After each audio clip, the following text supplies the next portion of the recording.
co-op commission. Number two, you can then say, if you still want to see the property, then we say, fine, we'll look at the property. And if you want to make the offer and the co-op commission is not offered, is not enough, then you simply just say, okay, we'll add the stipulation, seller agrees to reimburse the buyer for their obligation. That's the second point where the buyer cannot move forward. If the seller says no, it's a counter offer. The third point is you can say, okay, well then if they're refusing, then we can ask the seller to increase the price to cover that co-op commission. Now, a couple of variables there. I know what a lot of people are thinking is, well, what about the appraisal? That's number one. And two things I'll say to that is, number one, I believe that the appraisers the appraisers are aware of all this that's going on. This is not going to be like a surprise to the appraisers. They know that this whole thing about compensation is in discussion and is changing. So we're going to have to, they know they're going to be seeing some contracts come through that they'll increase the price to cover the agent. Now, that said, I don't think that they're just going to automatically say, no, we're not going to allow it, because they realize what's going on. But I will say what is going to happen is they're not going to appraise the property for more than they can appraise it for, just because the seller wants to get maximum value and add the commission for the other agent.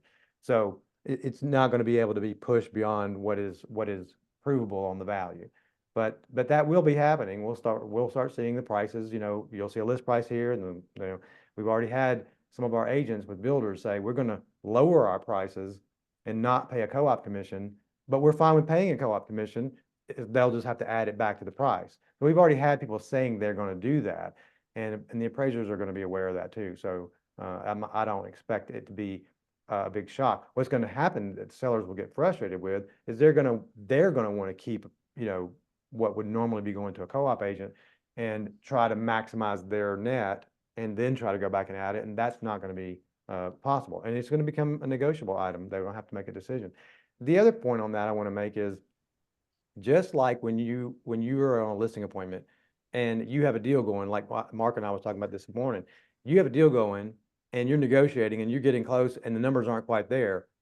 You can negotiate your commission. As a listing agent, you say, you know what, we're $1,000 apart. I'm going to talk to the other agent. Maybe we can both, chip in a little bit, whatever. We're gonna make this thing work. The same thing can happen with your buyer.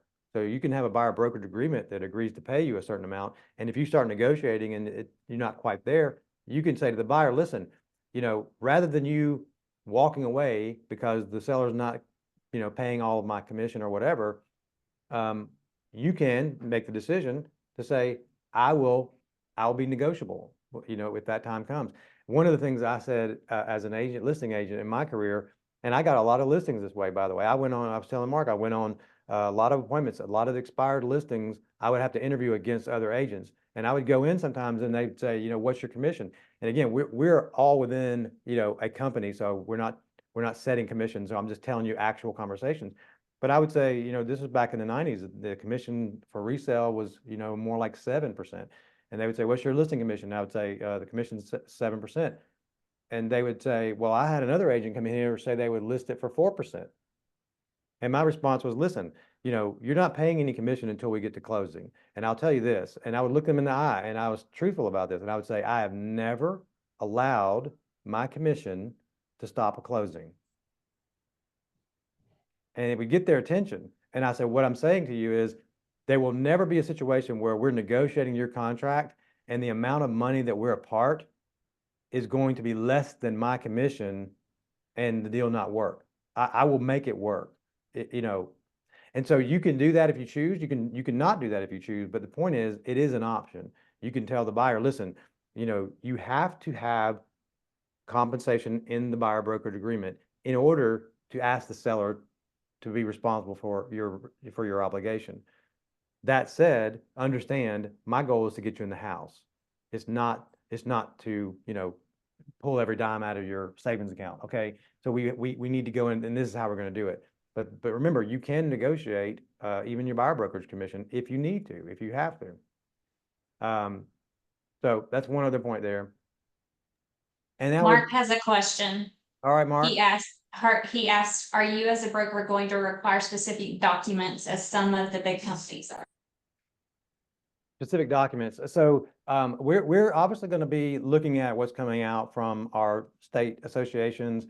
They're not going to be probably any specific documents. I mean, related to this topic. I mean, there may be other ones with affiliated business disclosures and things that we may have to do. But and if it becomes that companies will have to have their own for reasons that the NAR gives us, or any other liability, we may have to still look at that. But at this point, I feel confident that we're going to see the things that we need to have covered, be covered by our Georgia Association, and of course Florida and South Carolina forms are probably going to be the adequate in terms of the requirements. But we will continue to be looking at them for sure. We are going to have the documents. We are talking about, depending on what they come down the pipe with, obviously, just like the co-op commission being offered, we're gonna stress to our agents that, listen, just because we're not displaying the commission does not mean the sellers don't need to offer it, and we need to make sure we're expressing to them that it will be asked for. Buyers aren't going to have the money, just like they don't have their closing costs. And so we're just going to encourage them to do that. Now, in terms of how we're going to relay it to co-oping agents, that's still unknown in terms of, there's no rules, so we can have it on our website. And we're just trying to think of, okay, unless some other service comes out that cannot be directly fed from the MLS, that comes out and says, hey, we're a co-op commission, system that allows you to put your co-op commissions on your properties, in our system, and agents can go in and, whatever. If that doesn't happen, then, Adam and I have already talked about how do we potentially get some kind of a system within our offices that have a QR code or some kind of a text system where easily, you can get the information about what our co-op commission is being offered. And, we'll see. I'm still thinking there's going to be something, a service that becomes kind of widely used that, we'll be able to use. But in the absence of that, we have access to it. Obviously, all of our agents are really good and ethical, and they turn in all their paperwork to the hub in a timely manner, like they should. And so, if that's the case, if someone calls the office and asks, "Hey, what's the co-op commission being offered on 123 Elm Street?" Our admin person should be able to pull it straight up out of the hub and say, "The co-op commission is this." So, but it would be nice after hours. Of course, you're going to have agents wanting to show properties on the weekends and things, and so. It's going to be interesting. But I think ultimately what we're going to probably end up seeing is eventually, I think even this part is going to be dropped, and buyers will ask sellers to compensate them for their buyer brokerage commission on the offer, just like closing costs. There's nothing in the listing agreement, for example. You don't put in the listing agreement how much closing costs are you going to pay and make the seller agree to a number. That's a negotiable item. And so that's kind of what I believe on the listing side. I think eventually we're going to get to that point where we're just saying, here's my listing commission. The buyer broker is going to have their conversation, and then the buyer is going to make the offer and ask the seller to pay their costs, like closing costs. I think that's where we're going to ultimately be going. But we'll see in terms of how we're going to express our co-op commissions being offered. And I'm going to encourage everybody that's getting listings to stress to the sellers, listen, I know what you've heard online that, we don't have to pay agents anymore, but that's not really the case. Buyers don't have the money, and they've always financed it. And the question now is going to be, are you going to include it in your calculations for your list price so that you are prepared, or are you going to not include it and then wait for the offer to come in asking you to pay it and potentially have to increase the price and potentially affect your appraisals? So you're going to need to make sure you can explain that to sellers, which even though it is negotiable, you may want to seriously consider having that number in there, because remember, Mr. Seller, Mr. and Ms. Seller, you're only obligated to pay these commissions if you get a full price offer, with no contingencies, and otherwise it's negotiable. So when you get an offer, you don't have to accept it. If they're asking you to pay more or whatever, you can say no. But you need to be prepared in my opinion, in your pricing to be prepared to be asked for, because you likely will be. So I think the biggest thing when it comes to talking with buyers is I think you need to be expressing confidence. And don't listen, people will be looking to you for their confidence. Okay. I've already had it happen to me. You know, I had someone I went to high school with, you know, we went to dinner, me and my wife went to dinner with him and his wife. And the first thing he did, he sat down, he had a frown on his face, and he's like, hey man, how's everything going with the real estate, man? All this stuff in the news. I mean, I hear all kind of crazy stuff. And he had this big frown on his face. And you know what I said to him? I said, I actually think it's awesome. It's a wonderful thing. I think it's going to be great. It's going to be more transparency for the consumer. It's going to have people are going to understand, you know, who's representing who's paying who. I said, I think it's going to be a great thing for everybody. So, and his face immediately went, oh, okay, well, that's great. So you know, you need to be careful. You know, your face says a lot, and how you respond to people, they're going to get their energy level about what's happening from you. And if your response is, I know, man, this is a big crock of crap and it's ridiculous, people are going to say, yeah, this is not good. You know, this is not good at all. You know, so you need to be remembering that you need to be projecting confidence and being positive about the changes, even if there's parts of it you don't agree with. The truth is there are a lot of good things about this that's changing. It's true. Even though we're uncomfortable because of change, there are good things that are included with this that I think will be good for the consumer as well as for us as agents. So just have to remember how you're expressing your feelings about it, because it's gonna play a part of it. You know, and also you being confident about it is also going to allow you. People are looking for, you know, if you're confident that this is how things work, then people are going to take a cue to that. They may have a question about it, but it's just like with a listing agreement, listing appointment. You know, if I get to my listing appointment and they say, you know, how does this work? I'm going to say, well, here's how we do this. Here's how it works. Here's the commission. Here's this. Here's that. What questions do you have? And now if they say, well, let's talk about the commission, I'm going to say, let's talk about the commission. But if they say, oh, no problem, that sounds good to me, then we're going to move forward. Okay. So it's about you being confident, being informed in case they, you know, when they ask you questions, to be able to answer them. But I don't think of this as necessarily overwhelming stress, you know. This is another point they had: realtors play a pivotal role in guiding and supporting home buyers and sellers as we adapt. The thing I think I feel like we need to be doing, and we need to be thinking about, you know, our value in terms of what we're bringing to the table. And the first thing you can tell someone when they start saying, well, why would I pay a buyer's agent? You know, why would I pay, you know, why would I want to pay this? You know, the response needs to be, well, listen, you know, understand you're not paying me to open a door. Okay. That anyone can open a door. Okay. What you're paying for is representation, having a skilled, experienced agent, negotiator. I'm a negotiating specialist and I'm a closer. A lot of deals that get put on paper never make it to the closing table. And a lot of that has to do with the experience level and the agent that you're dealing with. So, you know, believe me, there is value that is being brought in a representation to a buyer. And when you start explaining it to people that way, then people will respond. Some will, some may not, and that's okay. They may say, I don't need an agent. And you know what? You probably not, you know, to be frank with you, the people who say I don't need an agent, or who aren't that serious about working with you, a lot of them would have wasted your time anyway. Right. You know, so Amen. yeah, you want to Yeah. work. Honestly, here's my philosophy: is if the first question people ask you when you sit down with them, whether a buyer or a seller, if the first question they ask you is, what is your commission? That's probably not the best people to be working with. Honestly, you really want people who say, I want to work with you. How can, you know, what do we need to do? How do we make that happen? There still may be questions about compensation, but it needs to, if it's the first thing if it's the most important thing to them, then you need to be considering, maybe I need to find more or different people, you know, to be working with. So this is about communicating your value. And again, if you haven't taken ABR, they stress a lot about your value proposition, how to have the conversation about compensation. It's very, you know, it's a lot of focus on that.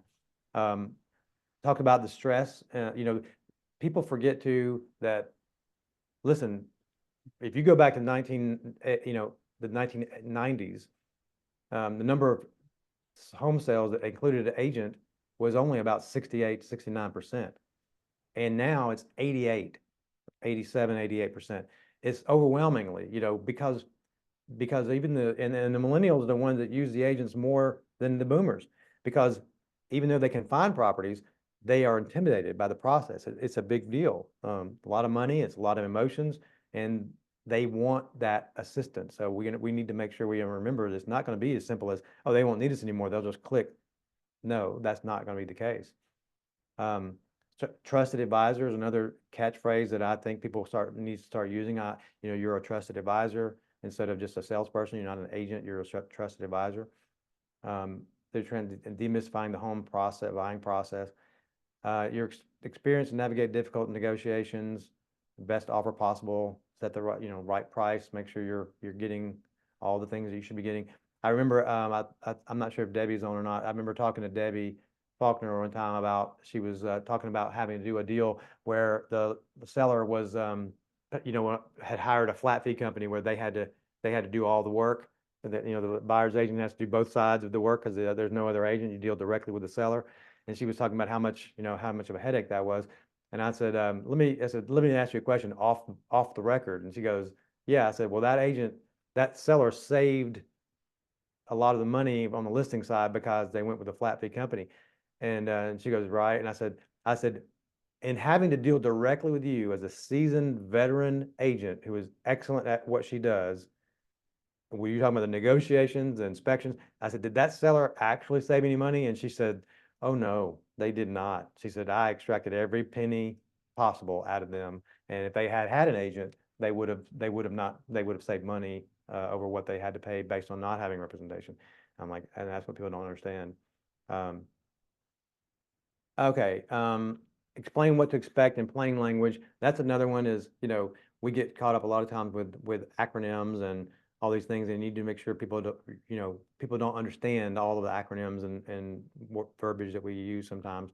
So Code of Ethics continues to have open and honest conversation with consumers throughout home buying process. As before, realtors must explain compensation is fully negotiable and offers of compensation remain as an option as a matter of negotiation between the agent and the consumer. When listing brokers make offers of compensation under the settlement, these are changes to where they may communicate those offers. There are changes to where they may communicate those offers. So again, we need to not even assume that there's not compensation. Like that's been people saying, oh, we don't have to pay the agent. No, that's not the case. And many will. You just need to know that you're going to have to find out what it is versus know what it is. And you can't select which properties to show based on the compensation. But the buyer can. The buyer can say, I'm not going to look at those properties that pay this amount because it's their cost that it's affecting. Offers of compensation no longer offered. Local marketplaces used by both buyer and brokers and listing brokers shall have information about to share inventory. Listing brokers can still make offers of compensation off MLS. Sellers can still offer buyer concessions. Example, and this is another one that's been I'm not clear about, and I think the verbiage is kind of vague intentionally because for this reason, but it keeps saying over and over in the settlement that says, however, listing brokers can still make offers of compensation off MLS and sellers can still offer buyer concessions on MLS. Example, closing costs.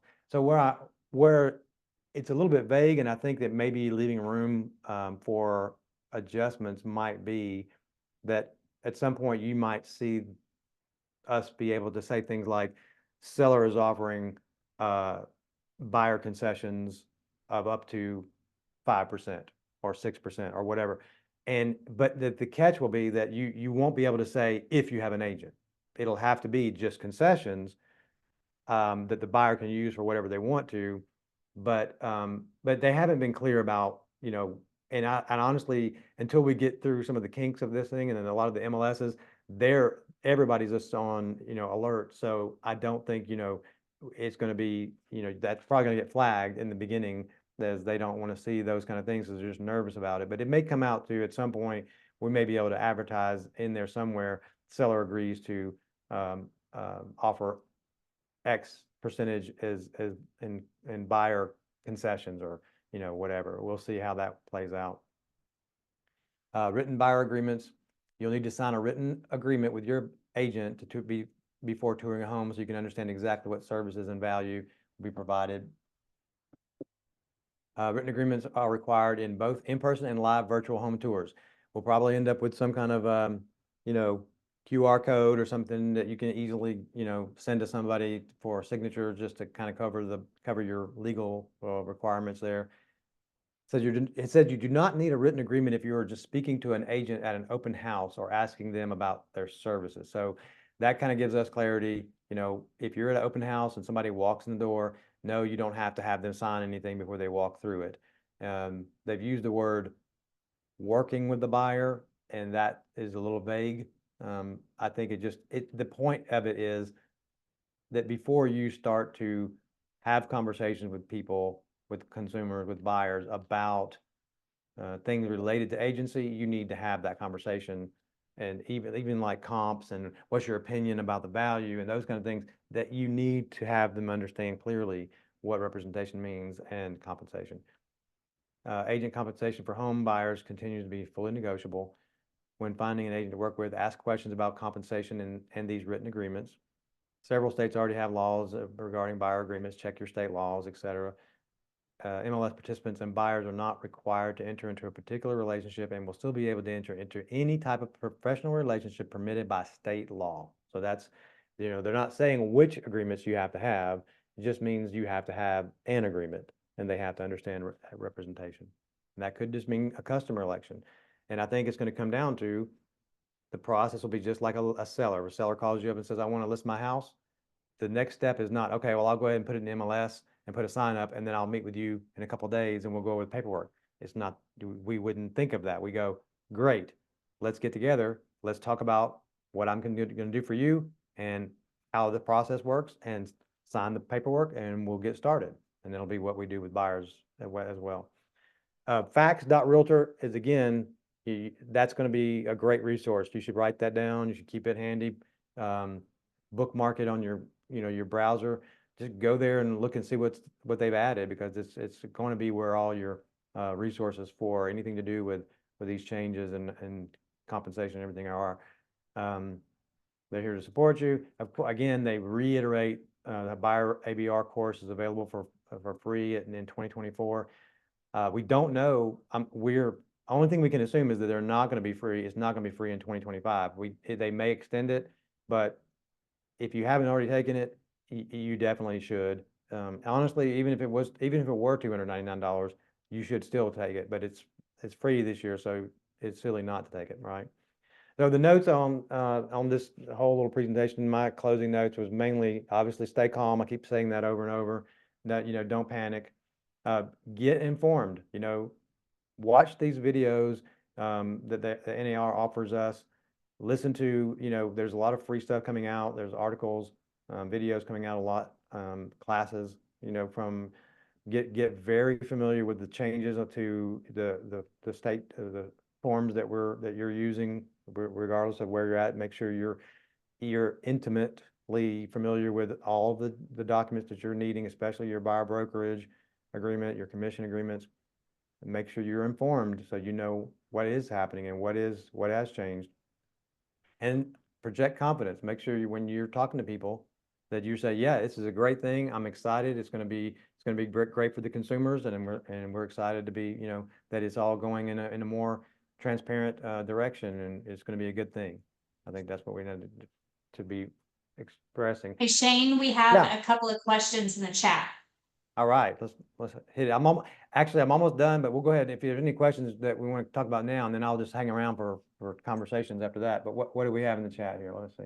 So Wanda asked, what if we are the listing agent and a buyer not represented wants to see the listing? Do we have to have the BA with every showing? So I'm going to go back to the same thing. Like, just because you have to have a buyer's agreement does not mean you have to enter into a dual agency agreement, right? So meaning it's just like if you have right now, if you have a listing and a buyer calls you, then you can say, you know, obviously, are you working with an agent? Do you have an agent? If they say no, say, okay, no problem. Understand, I'm happy to show you the property, But in this situation, I'm representing the seller as a client, and I'll be representing you in this way, whether it be a customer, depending on, if it's transactional or whatever. But it doesn't change that you should have that conversation, or that it doesn't mean you need to offer them agency as a dual agent. It just means you have to have the compensation and representation conversation. Wanda also wants to know, do we have to upload every buyer's agreement into the hub? So I'm going to tell you, so let me answer that technically, and then maybe a different answer practically. But what people forget about is that every single document that anyone signs is supposed to be on file with the brokerage. And that includes unaccepted offers. And is that practical? Probably not. I don't know many companies who have copies of unaccepted offers. But if you think about where would a complaint likely come from, you're more likely to get a complaint from someone who didn't get a contract accepted that they were trying to get, that they were offering, than one that did get the contract.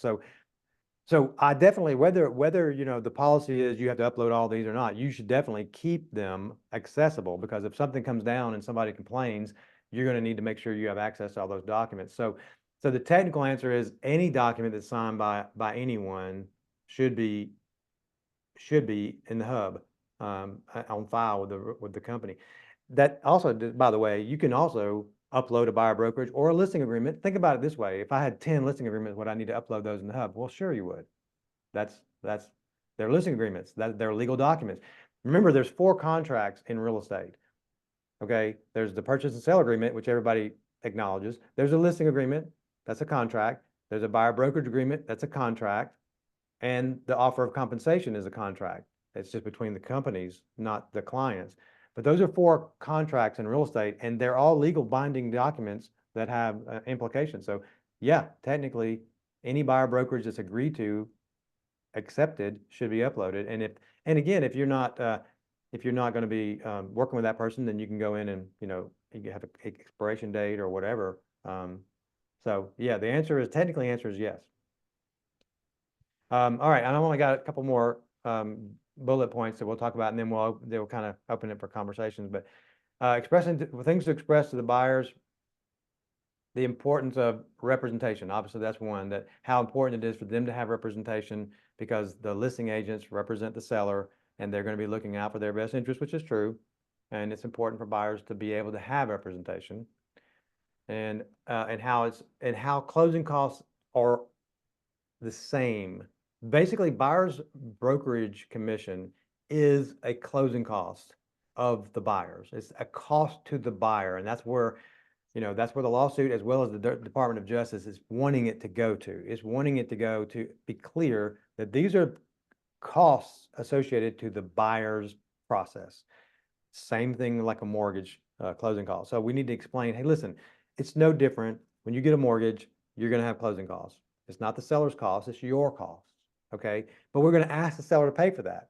And it's the same thing. And in this case, you're getting your cost for representation is the buyer brokerage commission. And we have the ability to negotiate that to the seller as well. So explaining it and relating it, I think, are going to be important for us to get that, in our heads, that we're going to be comparing it to closing costs.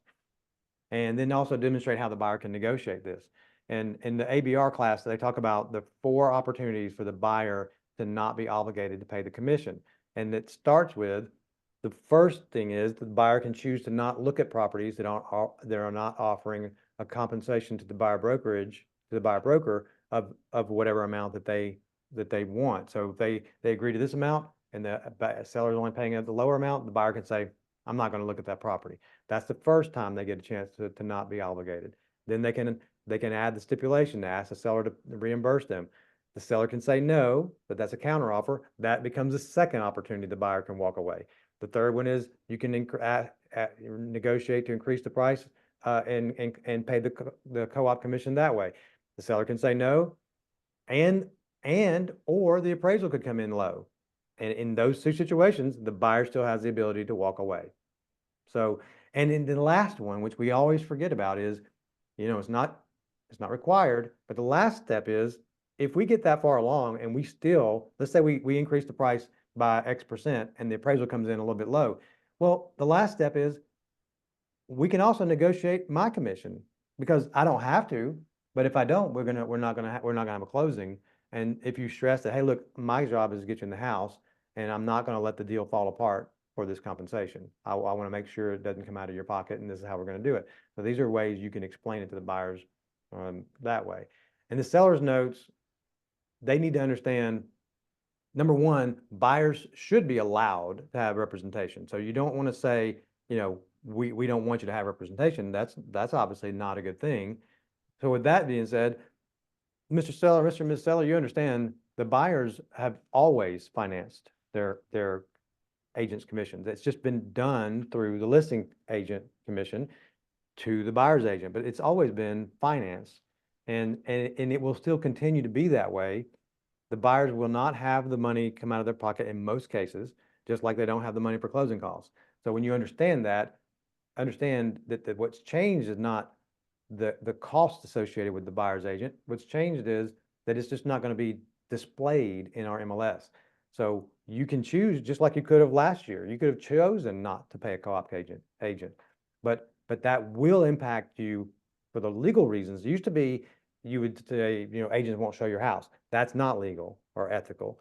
But what is legal and ethical is buyers may choose to not look at your property based on what you're offering the co-op agents. And that's true, because if the buyer's obligated to pay whatever number, let's say it's 2 or 5 or whatever number you want to say, if they're obligated to pay that and the seller's not going to pay that, it's no different than if the seller's not willing to pay closing costs. The buyers may just choose not to move forward, not to look at the property or whatever. So that needs to be explained to sellers so they understand that what's really not, it's not, the only thing that's changed is that we're going to have to ask some way, find out what the compensation is being offered. Not going to mean that it's not going to be needed or asked for, just like closing costs. And the other thing is to think very seriously about not including it in the price, because if it's asked for and the numbers, the ability is not there to pay it, then they may have to increase the price over the list price, which could be could be an issue for the appraisal. So I would encourage an agent, if a seller says, I don't want to offer the co-op commission, what I would encourage them to do is say, listen, it's up to you. I recommend you offer it, but if you choose not to, what I would suggest is to include enough to cover that in your price. Hopefully it's still worth what they're asking. And even if we're not technically offering it in writing to the co-op agent, if and when we do, which we likely will, if we get the offer that asks us to pay for it, it will be there. We won't have to increase the price of the property. That's what I recommend, but it is your choice, Mr. and Ms. Seller. It's your choice, but this is what I recommend. So these are ways you can kind of address it.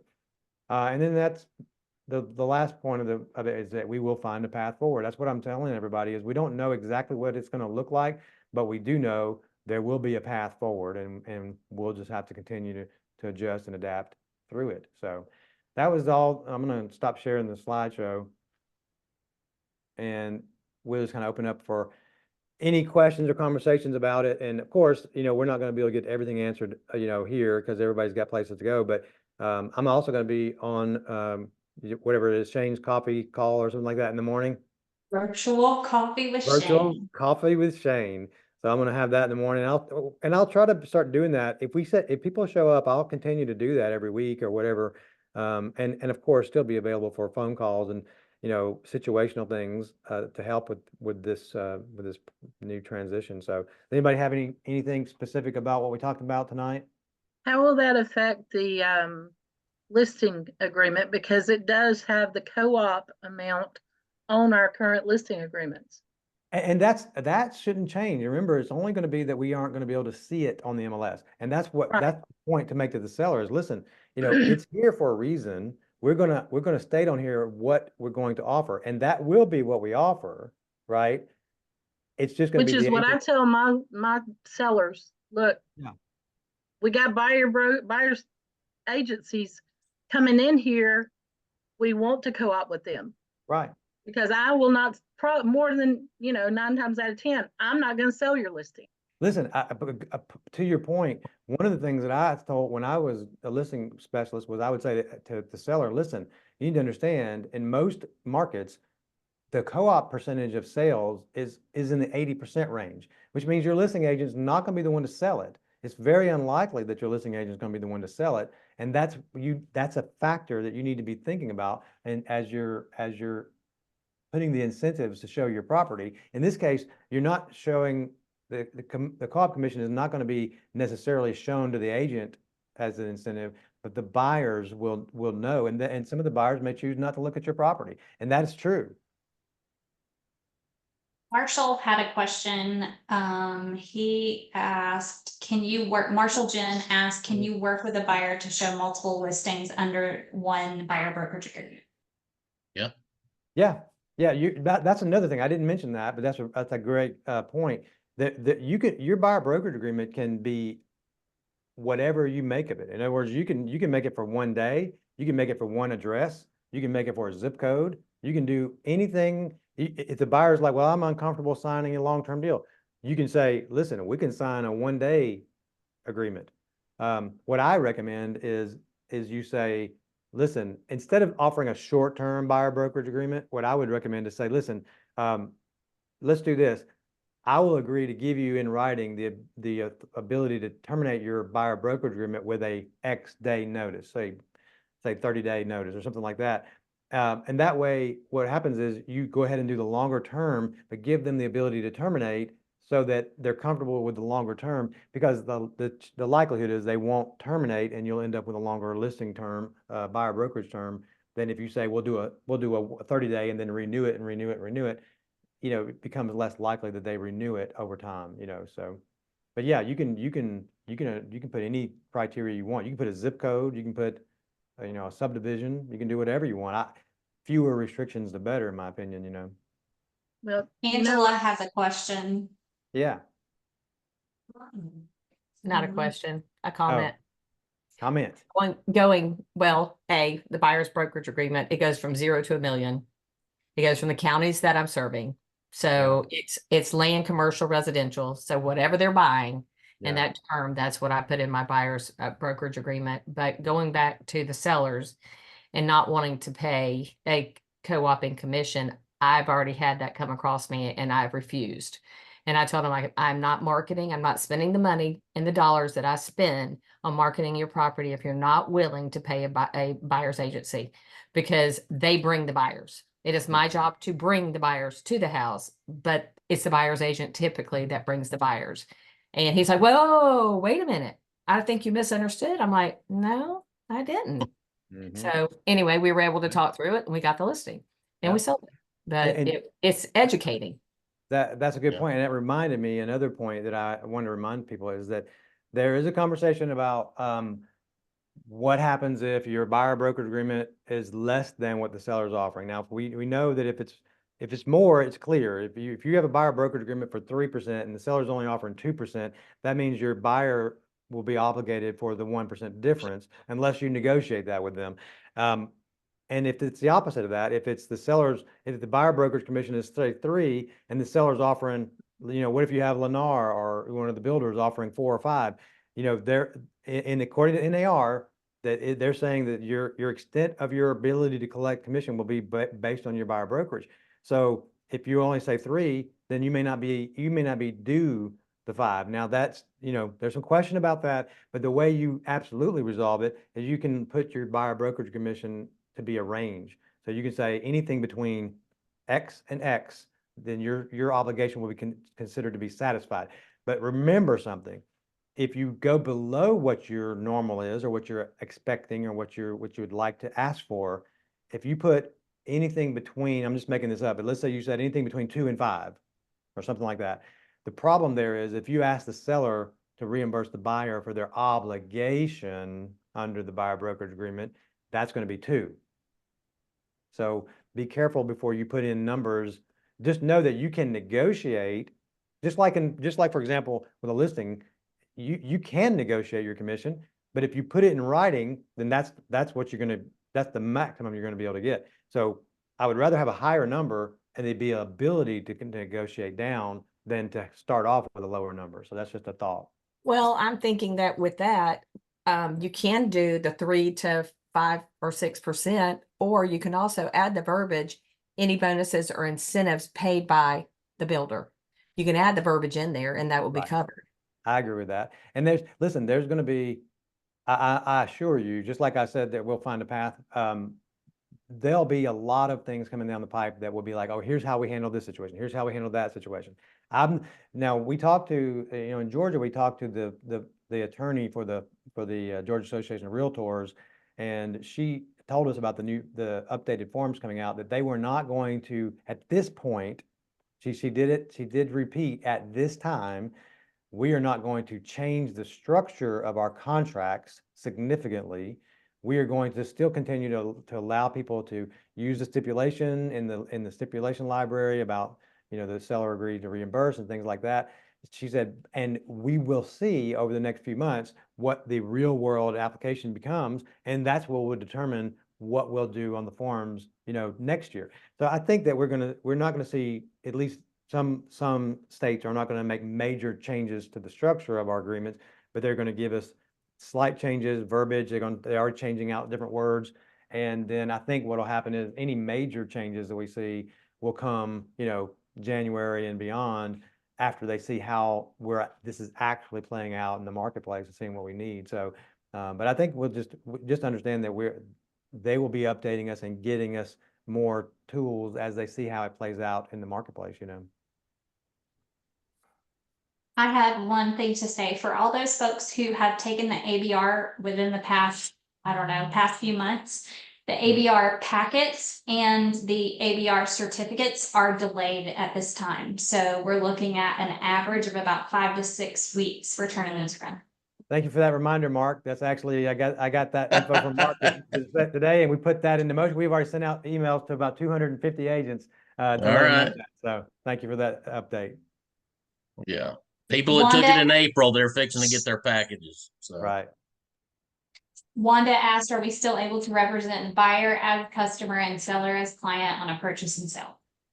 Yes, absolutely. And that's what I recommend. Now, what's going to happen is, yes, we're going to have these conversations prior to showing. So if you get a buyer and they're wanting representation, and you sign the buyer brokerage, and then they want one of your listings, now you're in a dual agent potential situation. So your first choice, in my opinion, would be to have another agent, have a co-op, not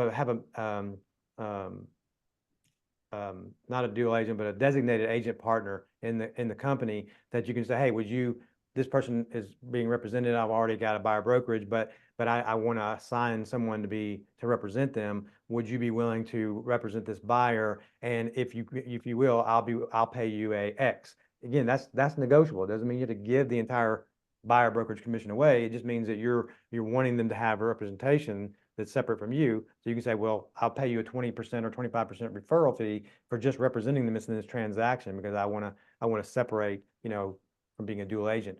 That's what I recommend. But yes, you suggested is still, hey, if you call me on one of my listings, that's great. And I want to explain to you how agency works and how compensation works. And here's how it works. In this situation, I'm representing the seller. So in this transaction on this home, if you were to buy this home, I'll be representing you as a customer.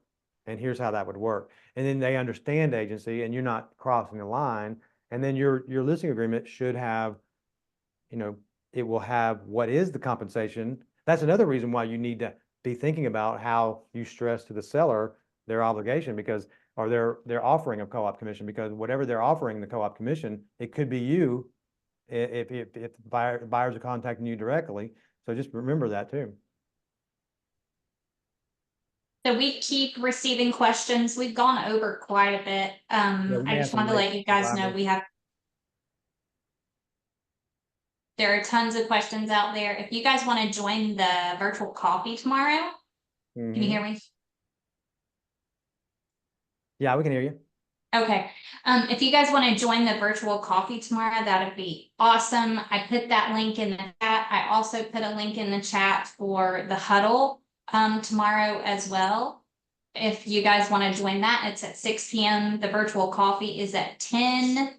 And I put a link to the upcoming ADR classes that we have. 10 Eastern, Go ahead. 10 o'clock Eastern in the morning. Yes, I'm sorry, 10 That's o'clock okay. Eastern and 9 o'clock Central. Right. So I'll be sleeping later than you guys tomorrow in Georgia. I did a couple of things. I just saw a question. If the seller only pays 2%, can I ask the buyer to pay the balance if the buyer brokerage says 3%? Yes, you can. That is their obligation, and it would be unless you negotiated otherwise. So yeah, if your buyer brokerage agreement said 3 and the seller's offering 2, the buyer owes the difference unless Hey, you negotiate. Yeah. I just patient. The seller was given 4%. I was given 2% to the buyer's brokerage. When the instruction to attorney form came, I noticed that the buyer was paying 1%. In addition. Yeah, in addition. Yeah, and that in theory would mean that they had a buyer brokerage agreement for 3%, and then since you were only offering the 1, the buyer had to pay the difference. Correct. Yeah, yeah. And again, it sounds like right now that's odd, or that's unusual, but it's only because it's not how we've been operating. And as it becomes more normal, those situations will become more normal, It's just like if someone says, hey, here's your mortgage company, they can get you this rate, they can get you that rate, here's their closing costs. They have to adjust to it. They either have to, pay the money or negotiate it, or it's just going to be a very similar process to that, I think. One of the questions was, if we're the listing agent and a buyer not represented wants to see the listing, do we have to have a buyer agreement every showing?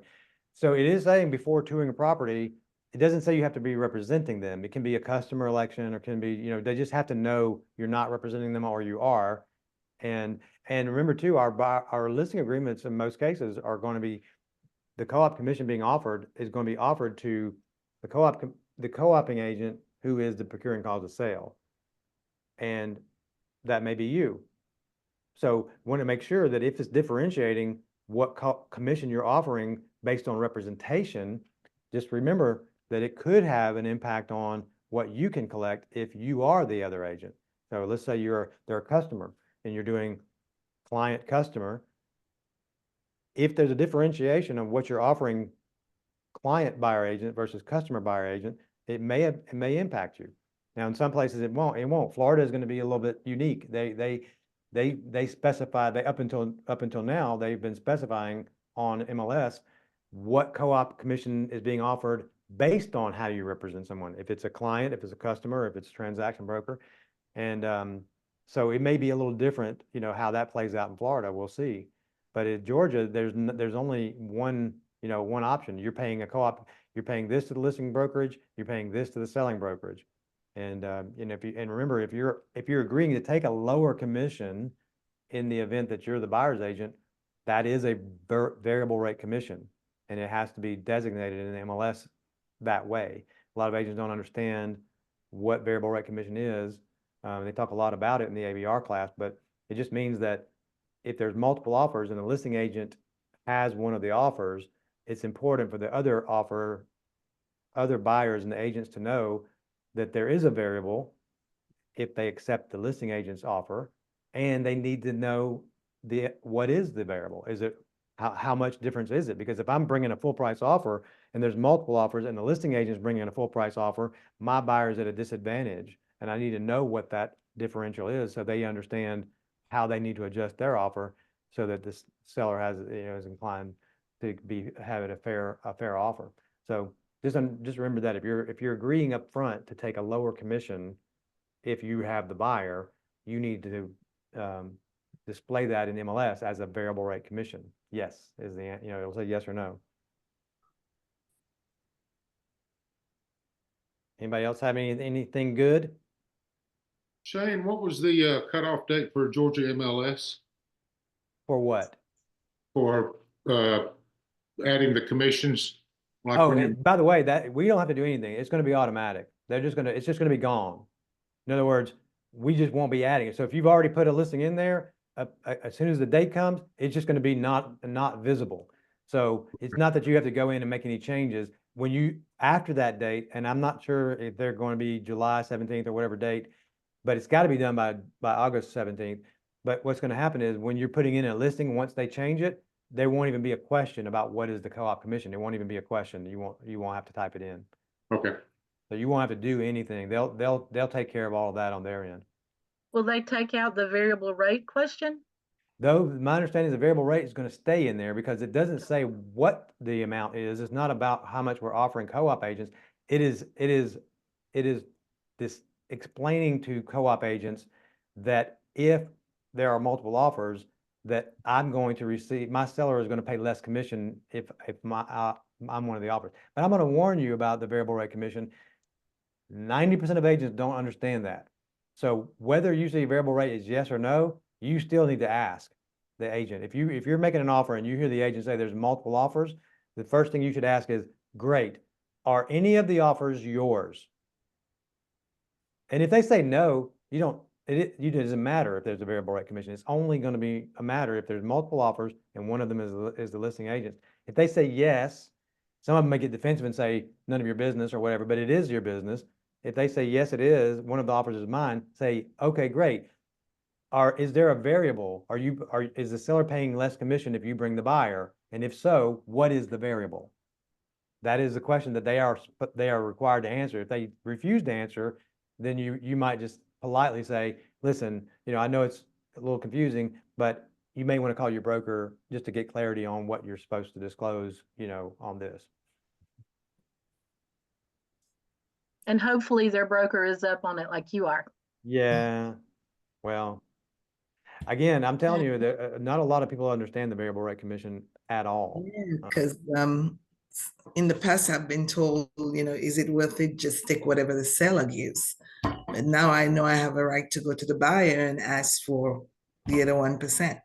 Yeah, yeah. Oh, well, I'll do that now. Well, and again, we're gonna be doing more classes. ABR is not the only one. We're gonna be, doing more classes about, representation,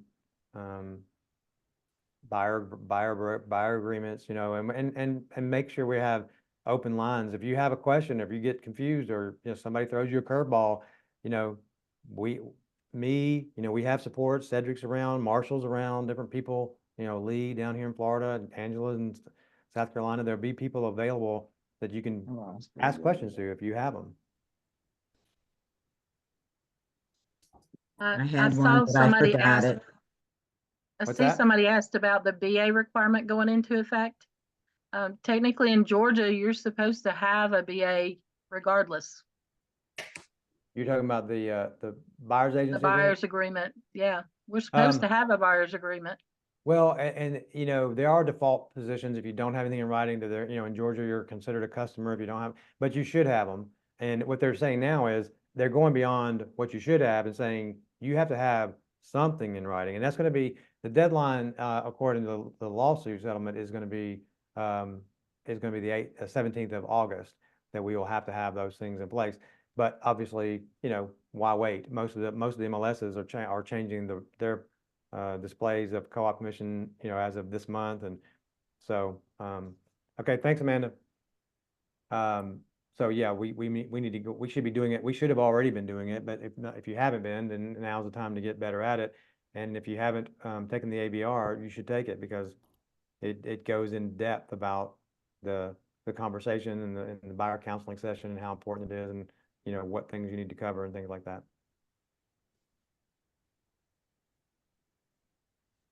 Awesome. Shane, did you say that this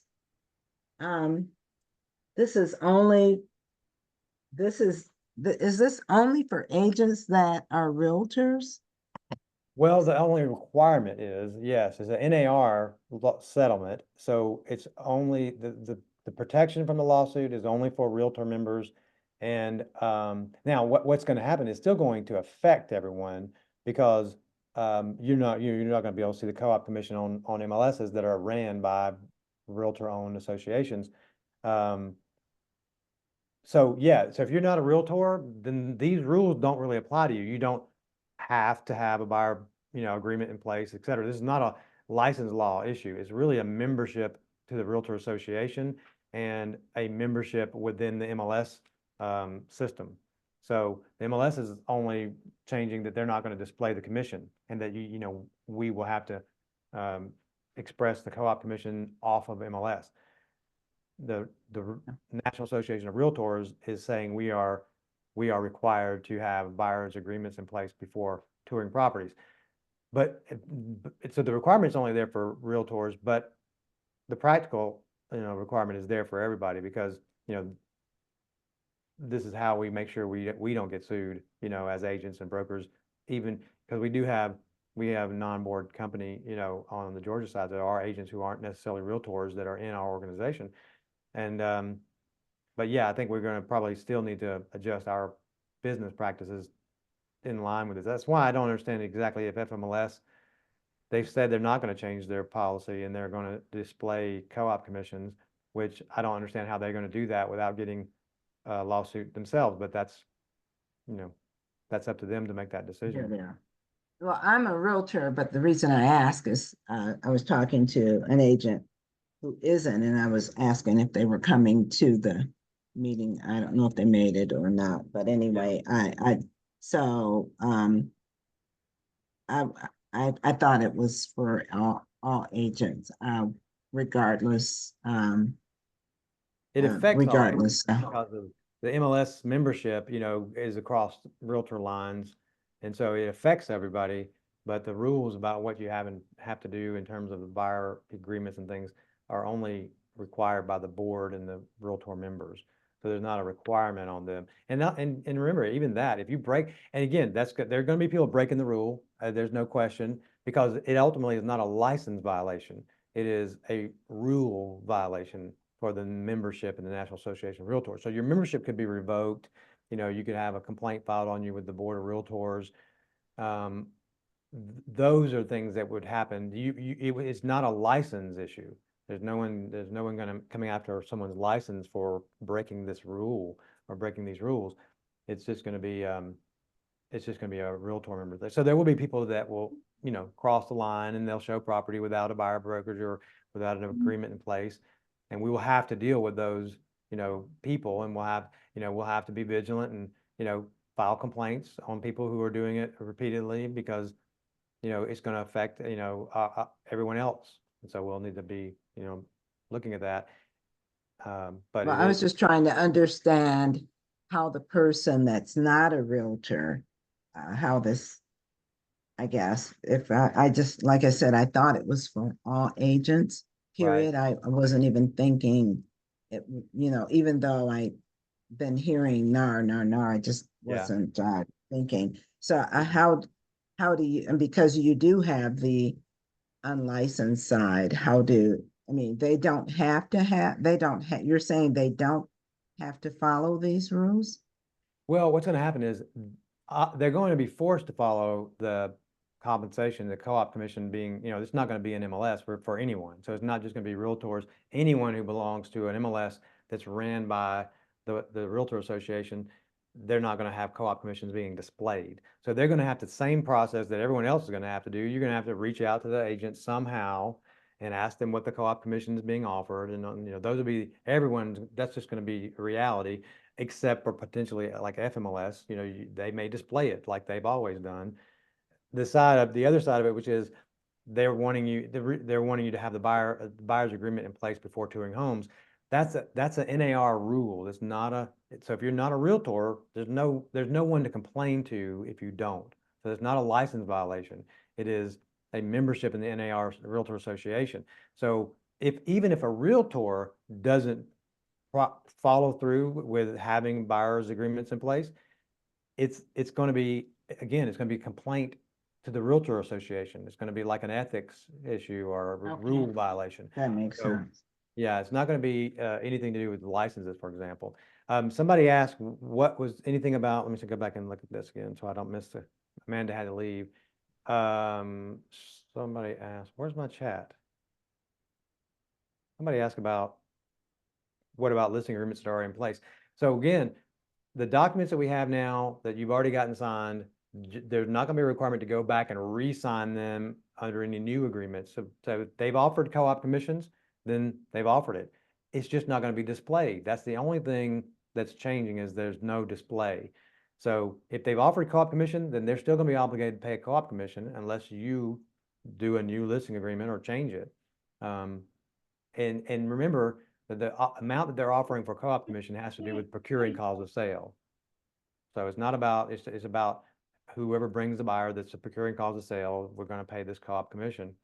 Let's see, if you have a signed listing agreement, is it a legally binding? It is a legally binding agreement, shouldn't change the co-op commission. They would have to withdraw the listing and do addendum, changing the agreement. That's correct. So yeah, if they wanted to change it, they can. They're going to have to. But remember, it is a contract.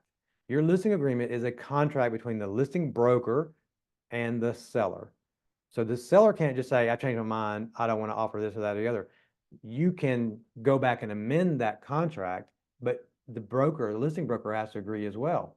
So yeah, I mean, there's not really, if they come to you and say, hey, I don't want to pay co-op commission, there's not really a reason why you would say, no, I'm not going to allow that. But it isn't their right to take it out because it's a contract unless you agree to it, you know. And I'm going to reiterate, speaking of contracts, you know, a seller can't just terminate a buyer's contract because they feel like it or because they got a better offer, right? That's silly. Nobody would think that's possible. But I'm constantly having conversations with agents who are talking about, you know, the seller is going to withdraw their listing and pull their listing and list it with somebody else. And I'm like, that's not a thing. Like, you have a contract with a seller for a amount of time that they can't unilaterally just fire you unless you put it in the agreement that you're giving them the right to fire you or to terminate the listing with a notice or whatever. They don't have that unilateral right. So it has to be a mutual agreement. And that can be, Mr. and Ms. Seller, if you want to terminate our agreement and move forward with another agent, I'll agree to that. And, you know, I would like for you to pay $1,000 withdrawal fee because I've had expenses and whatever. And they don't have to agree to that, but you don't have to let them out of the listing. And if they say, I want you to take your signed lockbox off my house, say, absolutely, we'll take you out of the MLS too. But that does not relieve them of the obligation to pay your commission if they sell the property during your term. And it's the same thing with buyers. You know, they can't just say, I'm firing you. It has to be either they have the right to do it in your agreement or you have to negotiate that and mutually agree to it. I'm getting on soapbox tonight. And that should be in writing What's that? if they fire you. Oh yeah. Now, by the way, in Georgia, we have a mutual termination of brokerage engagement, and we have a unilateral. And the unilateral one, if they say no, I'm not paying you anything, and I'm firing you, then say, okay, great, I'm going to send you the unilateral notice of termination, because the unilateral notice is only one person signs it. It's unilateral, and it states, I'm relieving you, and we're no longer working together. But if I sell the property during the term of our original agreement, I owe you commission. And that's the only one we give them to sign because we don't have to allow them out of the contract, just like a seller doesn't have to allow a buyer out unless there's a contingency that the buyer may have or vice versa. We also have a form for the listing and the buyer agent, other than the instruction closing attorney about commission. Co-op commission agreement. Yeah. We have an agreement that just is that is the other one, is the offer of compensation is a separate contract. So you can have a document that says commission agreement to be usually is to be used prior to showing. If you have a listing that's say not in your MLS, or if it's a commercial and they don't have, you don't know what the commission is going to be. So yes, you could actually, if you have a buyer agreement and it has a certain amount of commission, you can prepare a commission agreement. And you'll say, your digital signature, dot loop or transaction desk or whichever one you use. And you can just send it, to the agent that says, we agree to pay you X commission. And they can not sign it, but if they sign that, it doesn't matter, what their listing agreement stated, they've agreed to pay you and you're negotiating with that agent, which is legal. They don't have to agree prior to showing, and prior to putting in an offer. Yeah. Can't do it with the offer. No. Right. Exactly right. A lot of people heard my commission negotiation story that I tell in some of my classes about a deal. It was a commercial deal, but it was a property I was trying to sell for buy for someone, and the price they had, it was listed for was exactly what they wanted, and all the features was exactly what they wanted, and it was commercial, and the co-op commission and the MLS said 1.0. And I was like, oh man, that's too low. I want more than that. So I called the agent up and I said, hey, I was just calling about your property. I have an investor that's looking at some properties in your area, would like to, your property was one of the ones that they were interested in. You know, do you have a minute for some questions? And she said, yes. And I said, well, I noticed in the MLS, it looks like there's a typo. You see, it says 1.0, but I thought maybe you meant to put 10.0, in which case I would do everything I could to get that property sold for you. And she said, no, I'm the seller, I'm the owner of the property, and I've only offered 1% because of, the economy and the market and all this stuff. And I said, and this is what I said to her. I said, And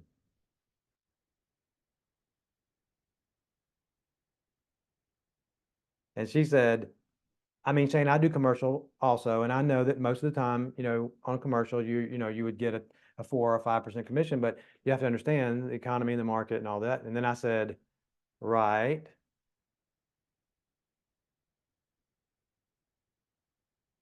And she said, I mean, would you accept a 4.5% commission? And I said, you know what? I would accept a 4.5% commission because I know the economy and the market and the economy and the market. I'll send you over this commission agreement that you can sign. And we sold that property the next day and closed on it in 3 weeks, full price, and I got a 4.5% commission. So sometimes whatever's being offered is just a matter of negotiation. It's not going to work every time. Depends on the market, right? And depends on how hot the property is or whatever. But yeah, all those are possible.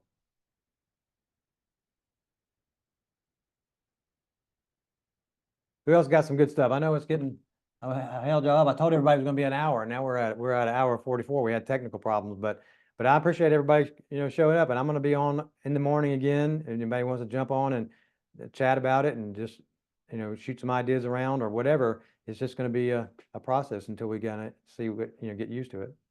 Appreciate everybody. Anybody else have anything else? Couldn't hear you, Mark. Since you kept us longer than what you said, Yeah. does that mean that you'll buy supper? Yeah, come on down. Because I've already missed it. Hey, Culver's is right down the street. They got some really good ice cream. I go there every time I come down. Mark, you can have what I had, cauliflower, tomatoes, and olives. No, I'm going for the ice cream and hamburger myself. I'm on vacation, kind of. I'm on a workcation. I got you, Hey, buddy. Shane, this is Rafine. I missed my birthday dinner because I thought this was so much more important. So What? Well, happy birthday. Happy birthday. Happy birthday. Yeah. I'm so glad Yeah. you joined us for your birthday. That's an honor. Hey, birthday. it was an evening, and I said, okay, I can make an evening meeting. Sometimes it's difficult to do the morning things, but Yeah. I appreciate you doing this in the evening. Absolutely. And we're going to be trying to do more things in the evenings too, with meetings and some classes, because we do have a lot of folks that can't make it in the daytime sometimes. So we're going to be putting more of those on the calendar. I appreciate that. Yeah, it's good to see you. Good to see you Happy too. birthday. Happy birthday. Yeah, happy birthday. Happy birthday. Bye, y'all. All right, Bye. bye guys. See ya. Have a good rest of your week. Go write some contracts. Shane's not ready to leave. I'm just gonna hang out, make sure anybody has any. Hi, Shane. So Yeah. at this point, I really want my extra 0.5% from the buyer. Yeah. Should I send the closing attorney the BBA? You can send over the instruction to closing attorney, just like Cedric said earlier, and just state on there what the co-op commission is going to be coming from the seller, and then that the difference is going to come from the buyer. Obviously, I'd probably, Yeah, the seller we've already worked ours out, but I want. Okay, and I would probably make sure the buyer is, prepared and understands it before they show up for closing. But yeah. Okay. Well, she signed the contract. Do I have to still tell her?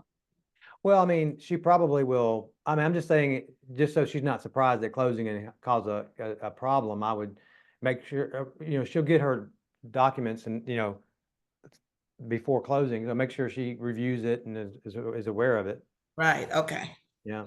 Yeah, because that's almost $3,000, and I was very, first of all, between me and you, the seller verbally agreed to give me the 3%.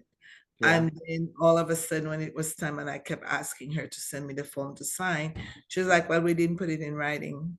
And then she told the closing attorney that she did agree.